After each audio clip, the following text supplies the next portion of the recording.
being here. And I am going to introduce our speaker, Alicia Davis, who is an alligator biologist with the North Carolina Wildlife Resources Commission. She was featured in an article in the North Carolina Wildlife magazine last June.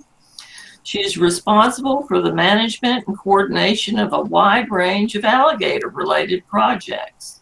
She received her bachelor's degrees in Fisheries, Wildlife, and Conservation Biology from NC State University in 2015 with a minor in Zoology.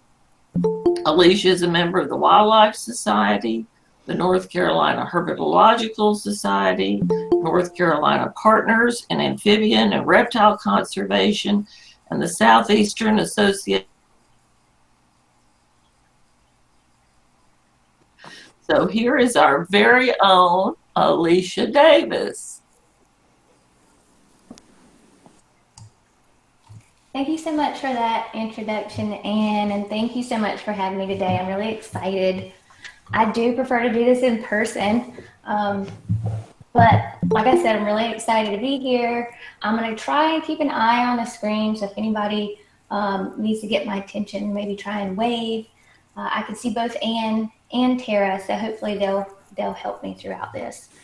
So let me share my screen.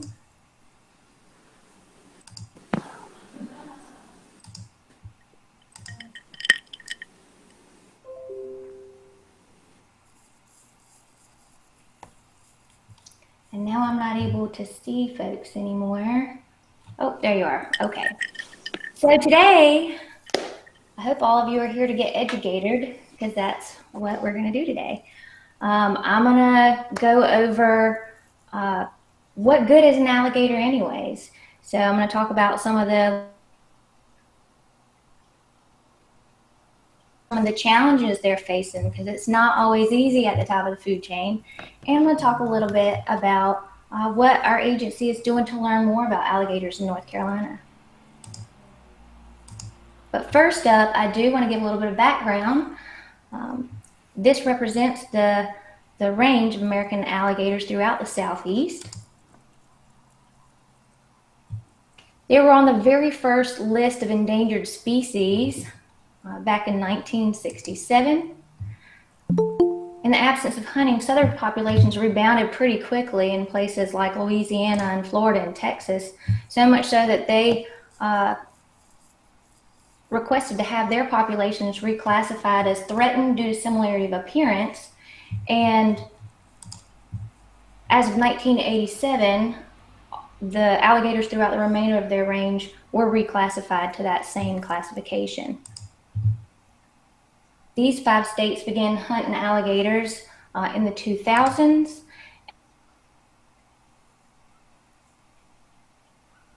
Establishes a season and legal manner of take. So out of the 10 states that have alligators, Oklahoma is the only state that doesn't have an alligator hunting season at this point. Now here is a map of all of the states that have alligators. As you can see, Louisiana is the state that has the most, with 1.5 to 2 million.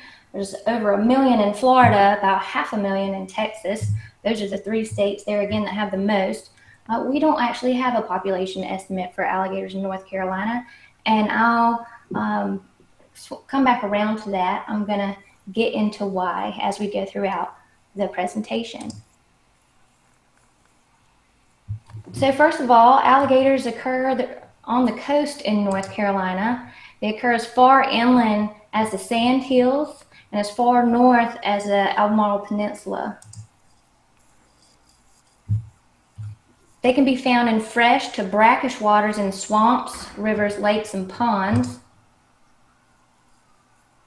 And researchers that studied the populations in North Carolina around 40 years ago reported low density and patchy distribution, which is by far what we still see today in North Carolina, because there again, we are at the very northern extent of their range.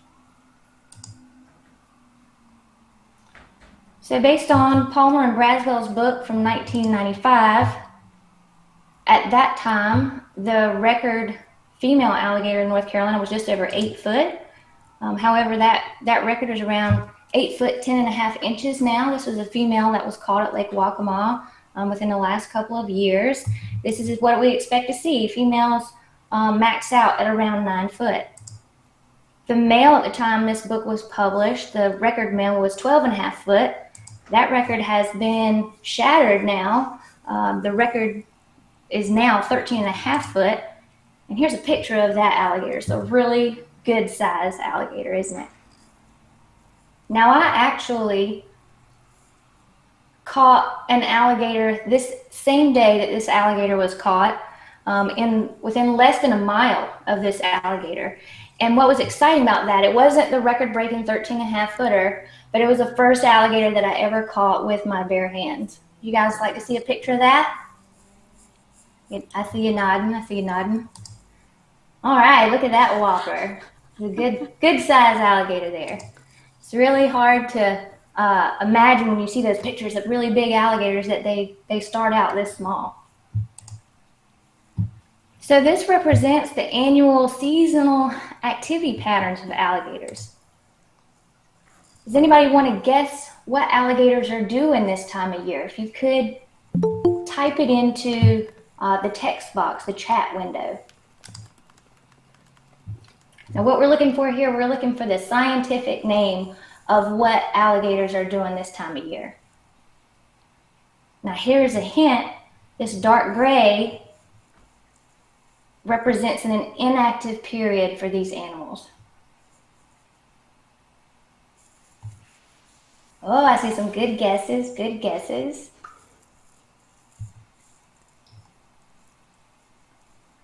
Well, if you said brumating, you're correct. So brunating is much like hibernation in that they're inactive that time of year, but they're not truly sleeping like a bear. They can, if the weather's really warm, come out of their den and come out in the sun for a few hours or a few days even, and then go back into a state of inactivity. Now the nesting season in North Carolina occurs from about mid-June to mid-September. Most of that activity is going to take place between July and August.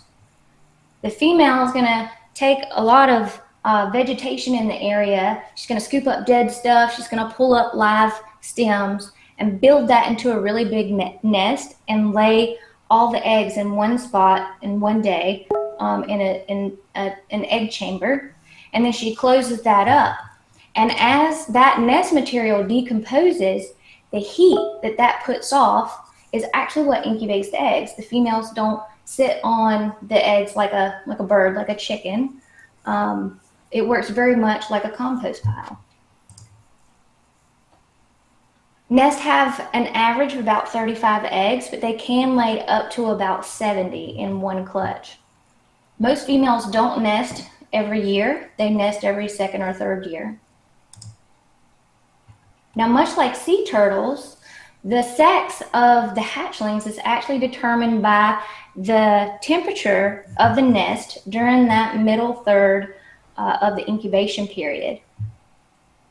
However, it's exactly the opposite of sea turtles because the females are produced at lower temperatures. The males are produced at the intermediate temperatures and the high temperatures. And then at high temperatures, you can also get more females, but there's really low survival at those high temperatures. So it's the exact opposite of sea turtles there again.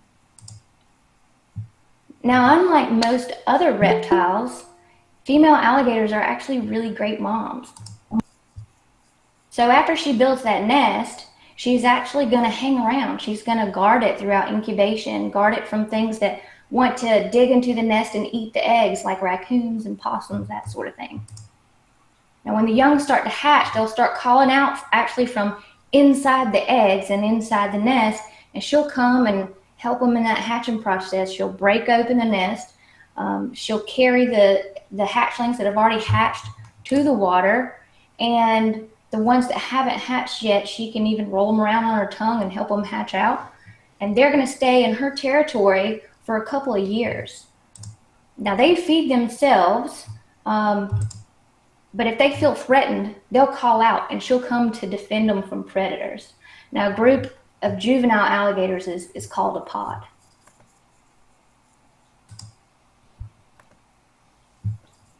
So what does a little gator eat? Mom doesn't feed them. They feed themselves. So they eat mostly things that they can fit in their mouths. Little fish, crayfish, bugs, frogs, that sort of thing. And then adult alligators are very opportunistic. They pretty much will eat anything that comes along to the edge of the water. You'll note here that there's a picture of an alligator eating a shark. So in some of these brackish areas, alligators have been known to eat sharks, and sharks have been known to eat alligators. So based on that, you would say that this is pretty accurate, right? In terms of what they eat. However, they have really slow metabolisms. So they're not going to eat all this in one day. They actually, an adult alligator only needs to eat about once a week during the growing season. All right, so what good is an alligator? Well, one of the most well-known things that they do is they make gator holes. So these gator holes can really be important sources of refuges for other critters that live in these places. So if you think about a seasonal wetland, when it has a drought, all the critters that live there have to go somewhere else. However, if you take that same wetland and a gator moves in and digs this nice gator hole, sometimes it's called a wallow, and then you have a drought,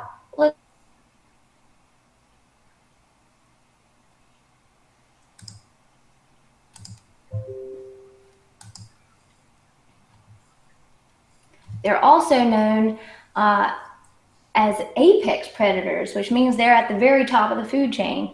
And as an apex predator, they have what we call a keystone effect on some of the ecosystems that they inhabit.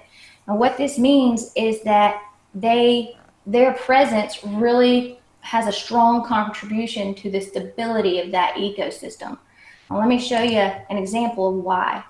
So as an apex predator, one of the things that they do is they prey on what we call mesopredators, so predators here in the middle of the food chain.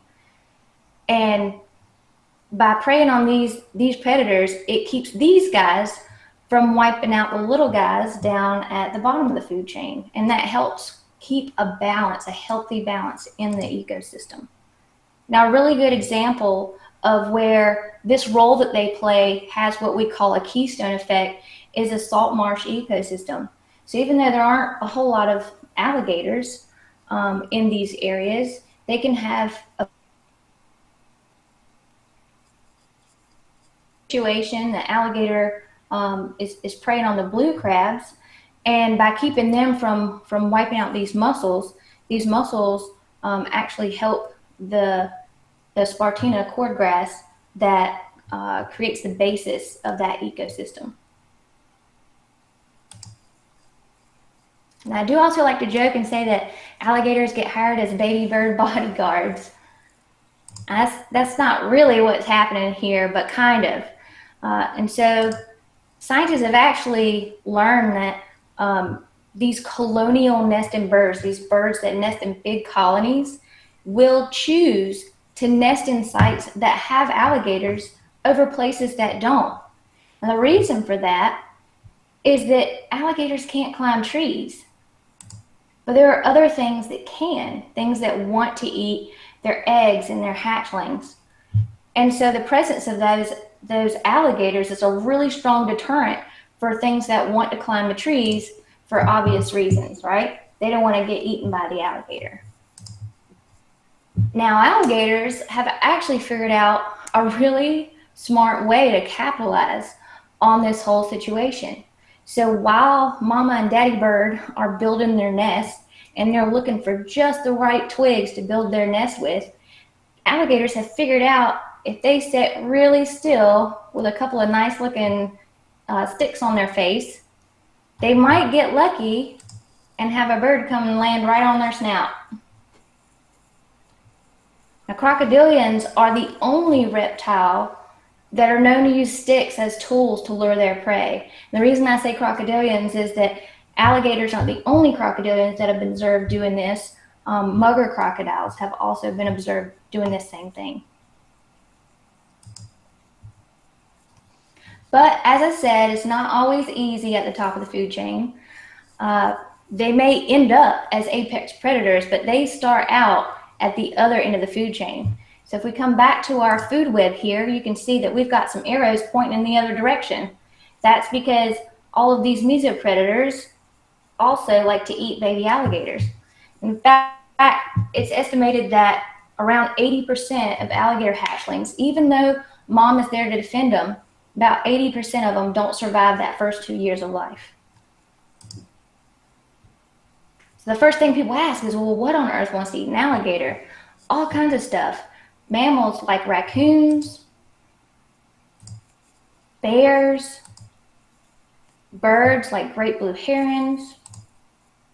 We have big snakes will eat baby alligators, and sometimes even big male alligators.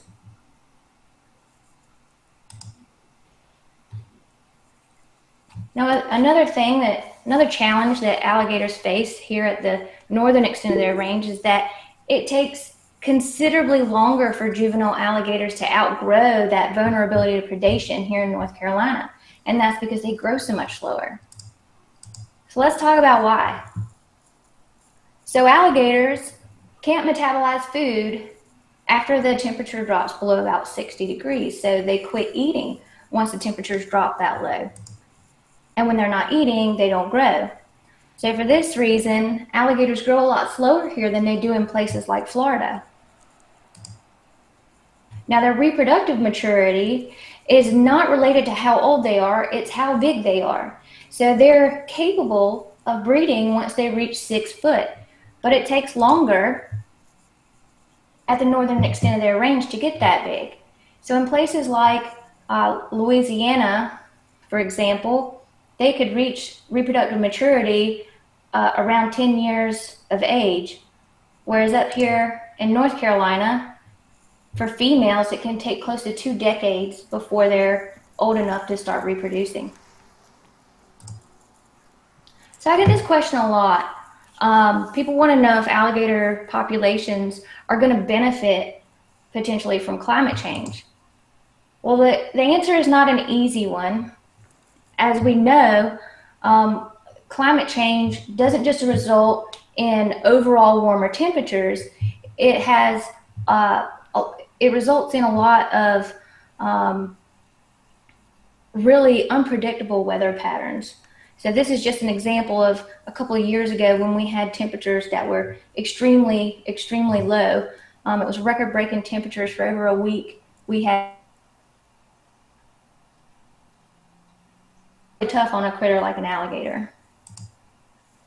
So things that we worry about that could potentially adversely affect alligator populations are sea level rise, saltwater intrusion, more catastrophic hurricanes. The answer is we really don't know. We really don't know the extent to which some of the negative impacts of climate change could outweigh potential of our populations. Maybe one of the biggest challenges that face them is the lack of funding that's available for research and population monitoring. So a lot of people are aware of a program called the Wildlife Restoration Program, also known as the Pittman-Robertson Act. Now what this does is it takes a federal excise tax on ammunitions, guns, and archery equipment, and the U.S. Fish and Wildlife Service puts that into a pot of money and then distributes it to the states. Now this source of funding has been extremely successful in helping to restore, conserve, and manage wildlife populations in North America. However, by definition, it can only be used for wild birds and mammals. It can't be used on a reptile like an alligator. So most of the work that we do with alligators comes from a pot of money called State Wildlife Grant. It's a very small pot of money. It's only about 1.5% of our annual budget. And this pot of money is used for all of our reptile and amphibian work, as well as the aquatic non-game species like mussels.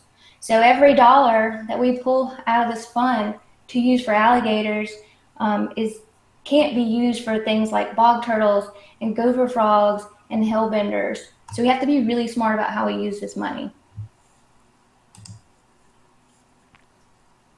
Now, just to get a little, before I go into what we're doing to learn more about alligators in North Carolina, I did want to just show you briefly this timeline of what's been done. So back in the late 70s, researchers with NC State studied various aspects of alligator biology and ecology in North Carolina. But then we had about a 30-year gap where there hasn't been any work done because of that lack of funding. So in 2017, we started a couple of long-term projects, and we're also working on several other projects now. First of all, in 2017, we started marking every alligator that our staff gets their hands on for nuisance reasons, as well as external handlers, alligators that they're handling. So alligator control agents, scientific researchers, they're all required to mark and collect the same data and submit it back to us so that we don't have a missed opportunity. Everyone gets a pit tag, which is a small microchip. It's the same thing that your vet puts in your cat or your dog. We're able to, if we get our hands on that animal 20 years later, we can scan that, and it's just like a barcode. We can look up that number and look at the history of the animal. So to date, I know there's a lot of numbers on this table, but the big takeaway here is that since 2017, we've been able to mark a total of 554 alligators. That's a big accomplishment. We've also had a mark recapture project at Lake Waccamaw. We've had 5 capture sessions, and so far we have about 136 alligators that are marked in this population. So over time, we hope to learn more about that population there, learn more about growth rates from one size to the next, from between males and females, and then hopefully we can get an actual population estimate of how many alligators might be there. Now, it also presents a really unique opportunity, the work that's done there at Lake Waccamaw, and we're able to train people every time we go down and do this. We train our staff that have to use this protocol to mark nuisance alligators, as well as some of the external handlers of alligators. And to date, we've been able to train 145 people. We also have a couple of projects that are putting GPS transmitters on alligators.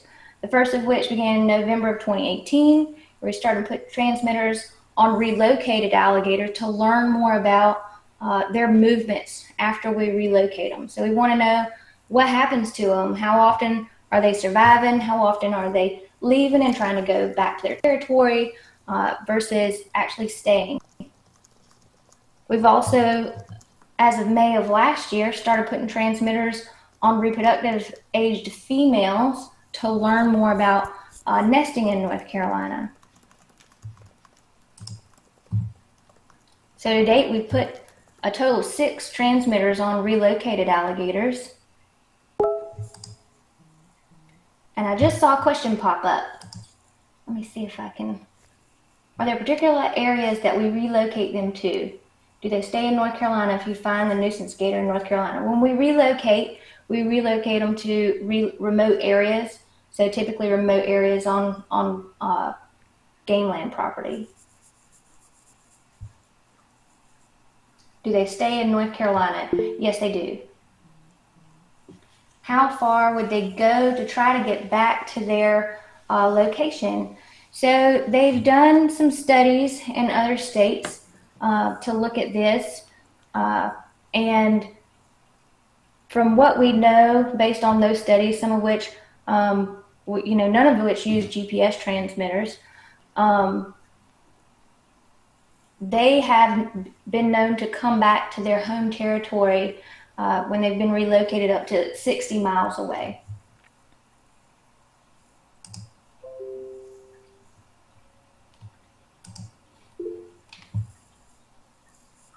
Do I have a group of volunteers that help me? I don't. I don't. I do usually hire an intern during the summer months to assist with some of the field work. So to date, we've had been able to deploy a total of 5 adult female transmitters. And this is what those transmitters look like. So we actually have to attach it using a surgical procedure in the field. And once we deploy it, it's right here on the back of the neck in an area called the nuchal rosette. So as you can see, the alligators, when they spend a lot of time there at that air-water interface, the transmitter is able to get a really good signal to the satellite and transmit that data. I see that other people are asking questions. I'm gonna come back around and answer those. Oh, and here's that transmitter here. So anytime we're out in the field and doing this work, if we're able to get our hands on even the little guys, even though we're not trying to put transmitters on these little guys, that's really good data. So we are not missing any opportunities.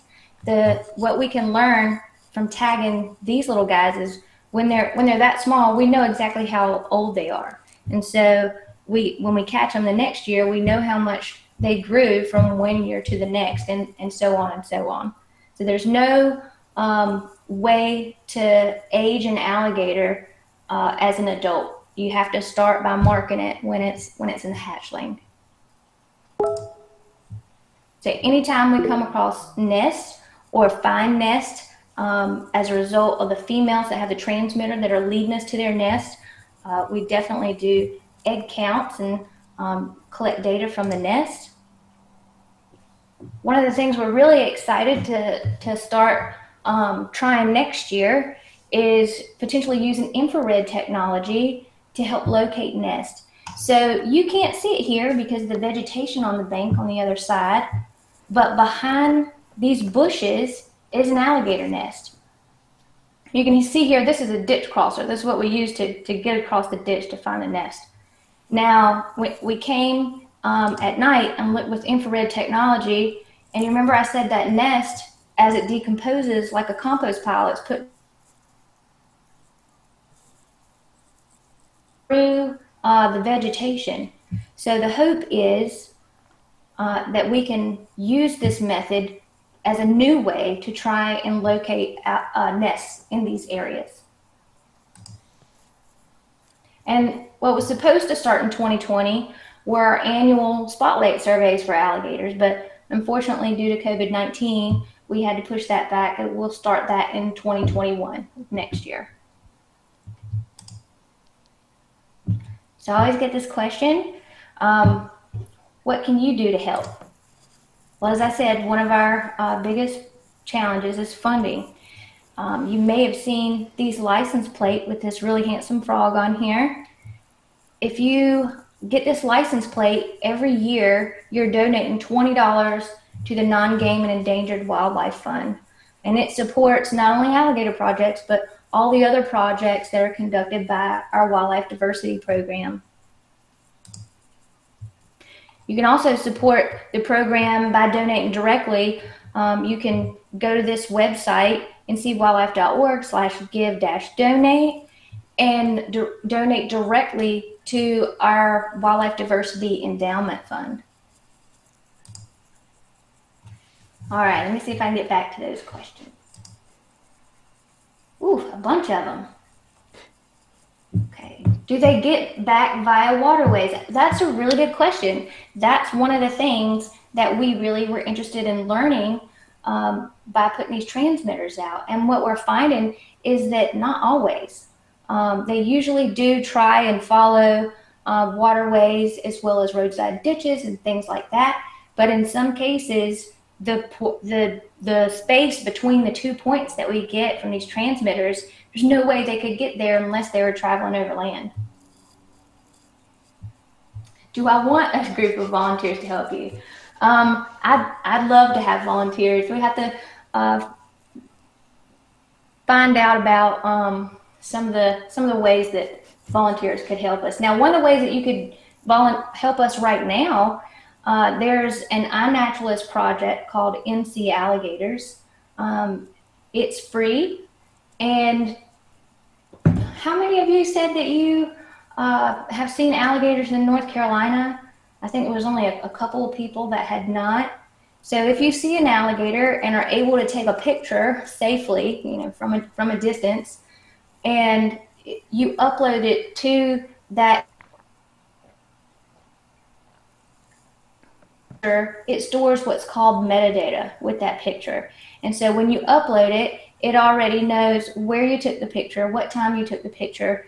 And if you add it to our project on iNaturalist, there again, it's called NC Alligators, you're making that data available for us to use for research. So that's one way. I think to date we've had somewhere around 450 observations that have been uploaded to that project of alligators. The cool thing about it too,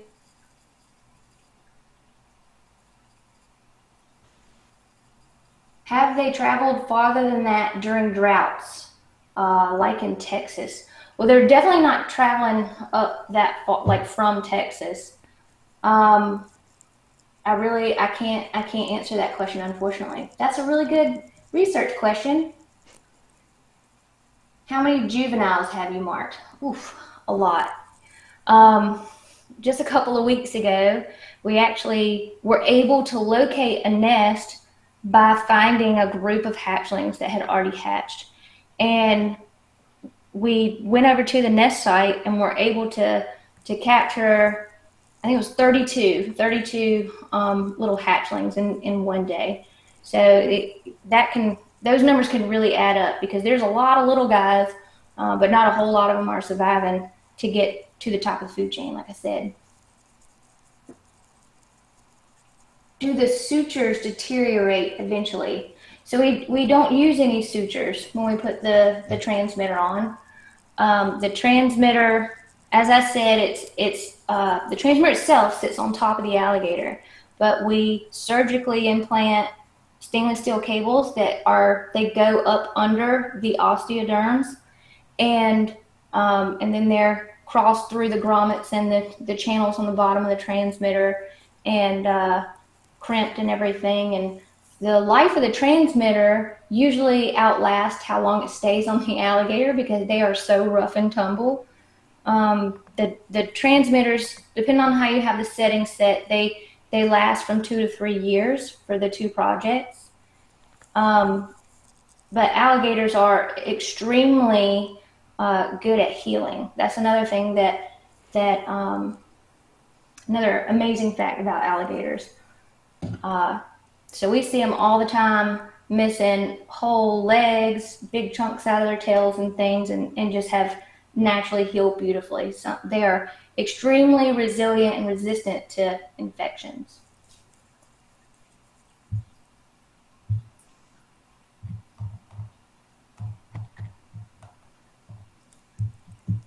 Let's see. Oh yeah, she found the site.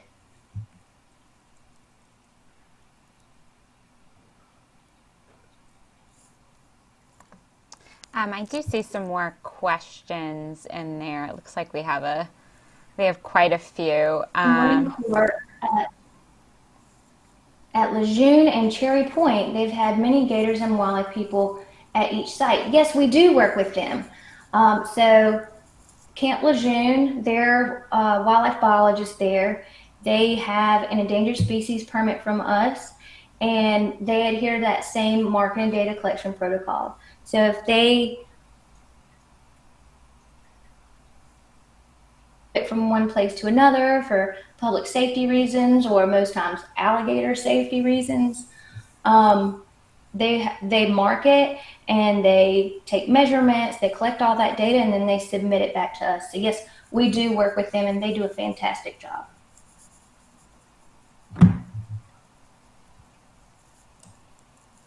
Lots of really good questions. Are there a few more questions up there that we missed? Let's see. Someone asked, how fast can alligators run? Ooh, I've heard that quote, but I don't know it off the top of my head. It is something that we could probably Google. That's what I'd do. Yeah. Did we answer the don't the mamas protect the nest even from the humans? Well, that's a really good question. So during the time of year that females are nesting, they are protective of their nest. In most situations, they are going to try to intimidate a person. They are going to hiss and put their tail up. And it's pretty rare, but sometimes they will even get aggressive enough to actually come out of the water. But most of the time, they do see people as a threat. And so in most situations, they are just really trying to scare you off. Still, the best advice is to never approach a nest, never approach the little hatchlings. Call your neighborhood alligator biologist and let them know where you saw the nest so she can come and collect some data from it. But yeah, never, make sure, just like any other wild animal, give them plenty of space, respect their space. Yeah, that was a really good question. Thanks. If you have a moment I think we just have a few more questions if you don't mind. Sure. Yeah, so I see, can you review how the food web helps cordgrass? Specifically, how do mussels protected help cordgrass? Mm-hmm. So the mussels, those rib mussels, are keystone facilitators.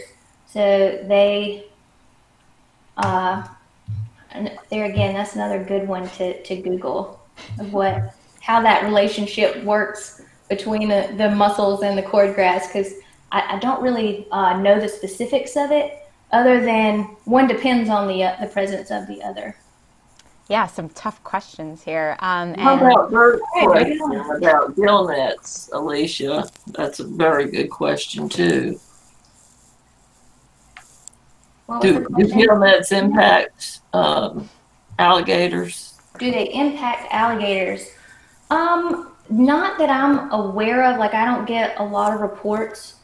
But that being said, if there are alligators that have been killed by the use of gill nets, it would, in order for us to know about it, it would have to be reported.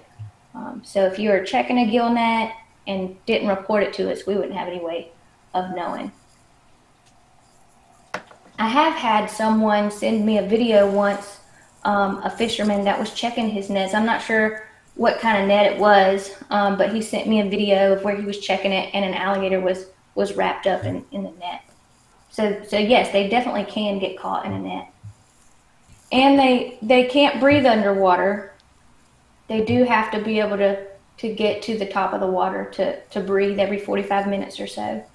But we wouldn't consider that a real high point of mortality for alligators. Not that we know of. Not that we know of. Yeah. Are gill nets being used in more salt water? Yeah, brackish water too, but water that may be too salty for alligators. I don't know. You might find that out too. So you've done a fantastic job with this presentation, Alicia. I'm telling you. One of the things that I really appreciate about are your illustrations that were just crystallized your points. I did want to tell folks about the Recovering America's Wildlife Act as a potential source of income for research for people like you. I'd love to see you expand this research and continue on doing the work that you're doing and ask some of these very important questions, and so we can get answers to them. And the potential for that, one of the greatest potential for that is this Recovering America's Wildlife Act. So it has 180 sponsors. These are Democrats, Republicans. There are not very many issues that are bipartisan, but this is one, by God. So please figure out who your representatives are and let them know this is on your radar. Anne's right. As a government employee, I can't tell you to go and support this bill, but what I can tell you is that if we did have funding from a source such as the Recovering America's Wildlife Act, there are a lot of things that we could do with alligators and other species of greatest conservation need, not just alligators, but the amount of that we could increase the work that we do would be incredible. It really would be.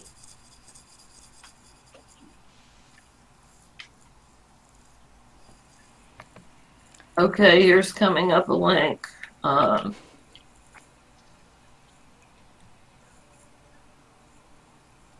do they detect their territory from 60 miles away? How can they track if they're relocated by humans?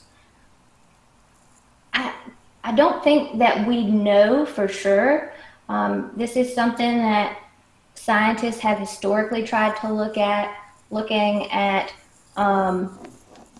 their ability to detect magnetic fields and things like that. I think the short answer is we don't really know. It's just one of those fantastic things that animals are able to do that we're not, and we don't really know how.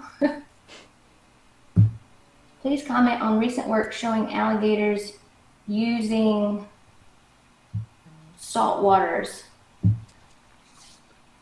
I'm not really sure what we're talking about here, Manly. So work showing alligators using salt waters.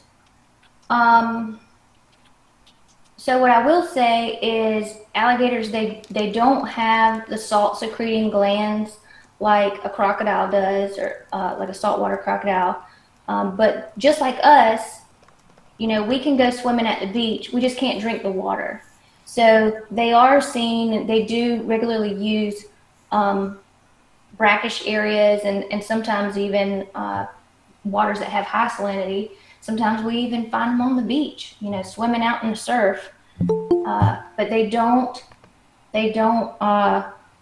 there again, they can't stay out there for a very long time. They have to get back to fresh water. What is the oldest alligator on record? I didn't know the answer to that.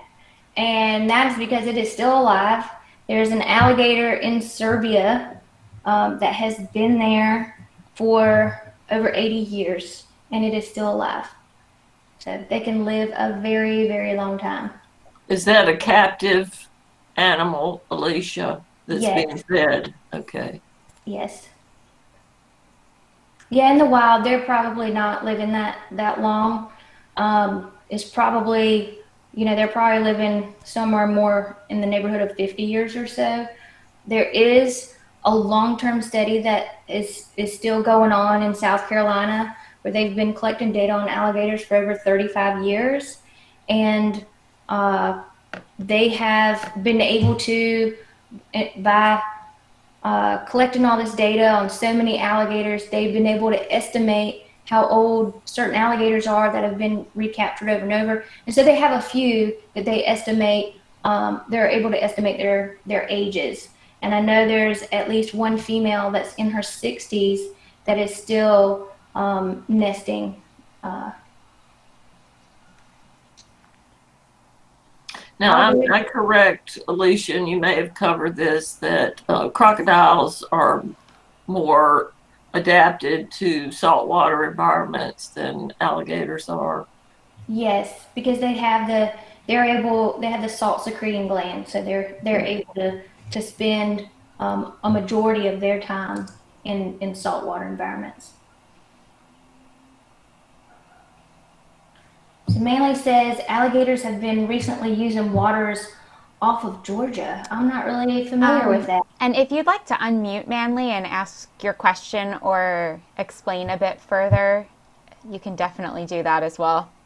Just unmute in the bottom, on the bottom bar. Wait, unmute him or he unmutes Oh, himself? no, sorry. He is unmuting himself. Yep, he's good. No, I meant there's a scientist at the University of Florida who I'm blanking on his name right now, but he'd done his dissertation or postdoc work on the coast of Georgia, and he had radio animals with transmitters on them. And of course, the Georgia coast is a low energy coast, so it's shallow, real far out, and they got all those tidal creeks and stuff. But he found from very small to very large alligators frequently off the beaches. It was, and I'll get you his name, the researcher's name. I'm blanking on it right now, but it was amazing how long they spent there, and he theorized that they may have once been more that they may have been a more prominent element in the offshore right off the beaches than people had realized, that it wasn't just an occasional thing, that it was pretty frequent. And then on the Gulf Coast of Florida, in the seagrass beds, it's quite common for people to be snorkeling or something to go over an alligator. So I just wanted to throw that out. Oh yeah, and that makes sense if you think about all the food resources that would be in a place like that. Is that researcher, is his name Silliman? That's it. You got it. Yeah. Have you heard him speak? Is he here in North Carolina now? Or am I No. thinking of a different researcher? I think he's at the University of Florida. But Silliman is, he gives this incredible talk about that, because it just sort of blew my mind that how long some of the animals stayed offshore, which it surprised me. Yeah, I think he theorizes that some of those situations that we think of as being unique, like we're talking about, are really them more recolonizing places where they used to be, as opposed to expanding into new areas. That is really interesting. Thanks for bringing that up. You're welcome.